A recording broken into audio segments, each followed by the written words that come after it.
After the turbulence of recent years, many Americans have been asking this question. Is this what the Founding Fathers intended?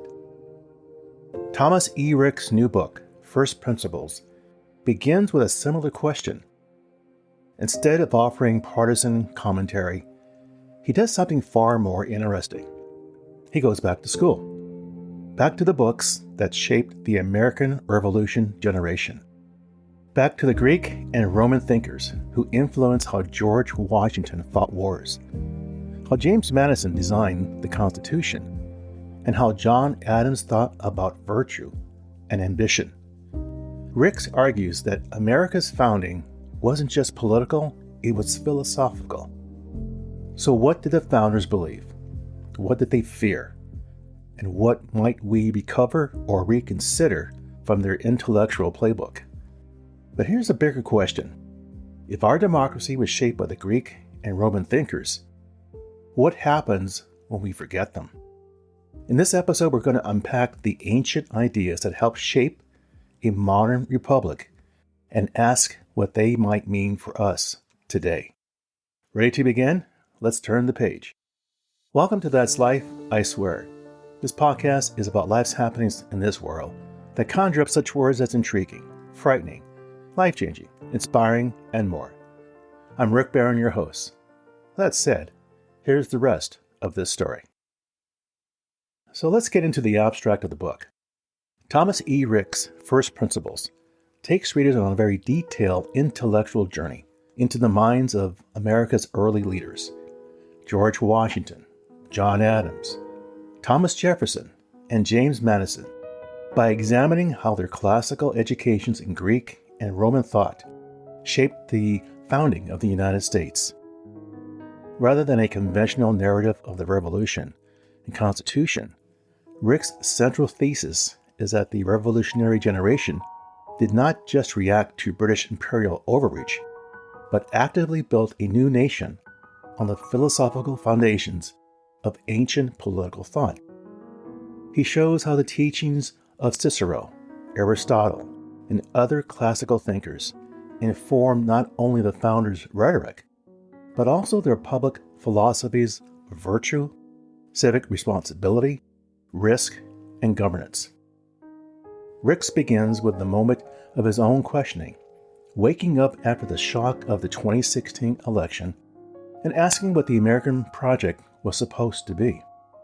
From there, he traces how classical ideas influenced military strategy during the Revolution, such as Washington's adoption of Roman models of restraint against oppressive generals, and how those thinkers shaped constitutional debates, federal structures, and concerns about party.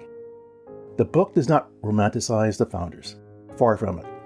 Ricks consistently points out that the profound contradictions between professed ideas and lived realities, especially regarding slavery, which many classical republics tolerated, and the American founders embedded into the Constitution. In his final chapters, First Principles connects this past to the present, offering 10 practical prescriptions ranging from renewed civic education to campaign finance reform that Ricks believes could help modern Americas recapture a sense of public spiritedness and collective purpose. The argument is that understanding where our democratic ideas came from helps clarify how they might still guide us in an age of polarization and institutional stress. Let's talk about the author.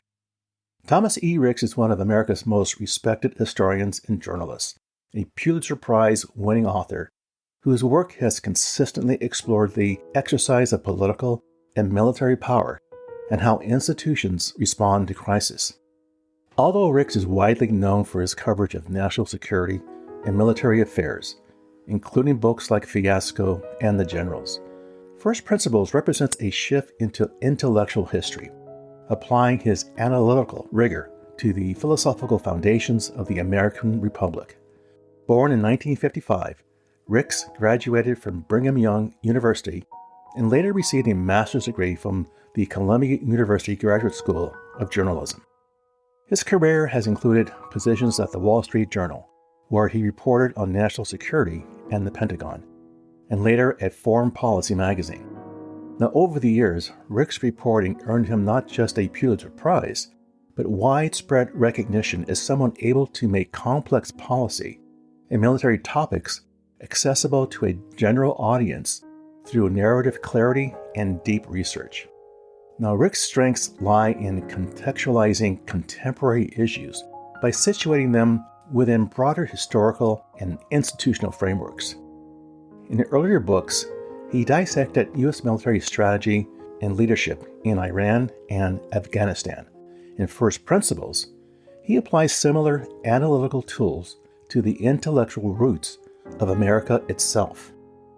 This book reflects not just historical curiosity, but a civic aspiration seeking to understand the conditions that made republics endure and the ideas that give them purpose. Across his writing, his goal has always been not only to chronicle events, but to help readers see why decisions were made and what those decisions meant for the future. In First Principles, this lifelong commitment to thoughtful, evidence-based inquiry offers a lens through which contemporary Americans can reconsider their past and their responsibilities as citizens. Now, what drew my interest in reading this book? What drew me to First Principles was a convergence of historical curiosity and contemporary urgency. In the aftermath of the 2016 presidential election, a moment that surprised and unsettled many Americans, the question Rick poses at the start of the book resonated deeply. What kind of nation do we now have? And is that what our founders intended? This question mirrors a broader cultural moment in which Americans are wrestling with not just who we are, but why we became what we are. Rick's approach, filing down the broad question through the lens of classical influences on the founders, offers a very fresh and rigorous pathway for exploration. My own interest has long centered on how foundational ideas evolve and how societies navigate the gap between principle and practice. Now, here we are in a polarized age where appeals to history are often weaponized or oversimplified. Rick's method promised not only a rich intellectual history, but a balanced one. By starting with the intellectual environment that shaped Washington, Adams, Jefferson, and Madison, the book invited reflections on how ideas like virtue and public willingness were not abstract ideas, but active frameworks that guided the founders' decisions. That angle felt especially relevant in a moment where civic language has become both contested and fragmented. Moreover, I was intrigued by the notion that the American political experiment was deliberately rooted in the texts and the teachings of Greek and Roman figures.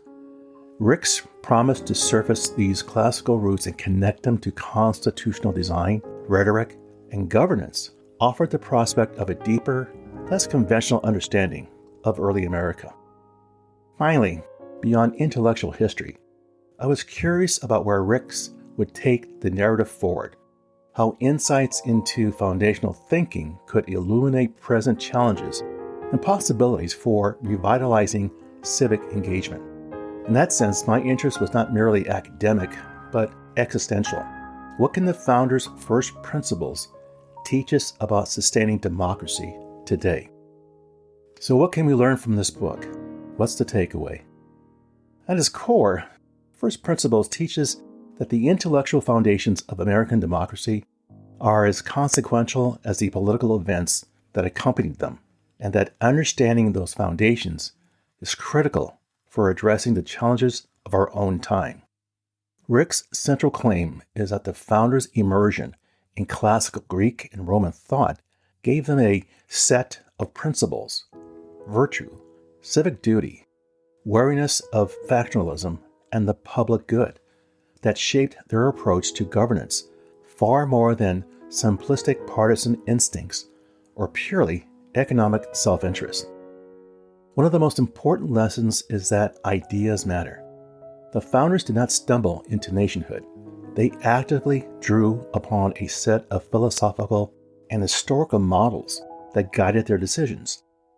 Washington looked to Roman generals for models of restraint and moral leadership.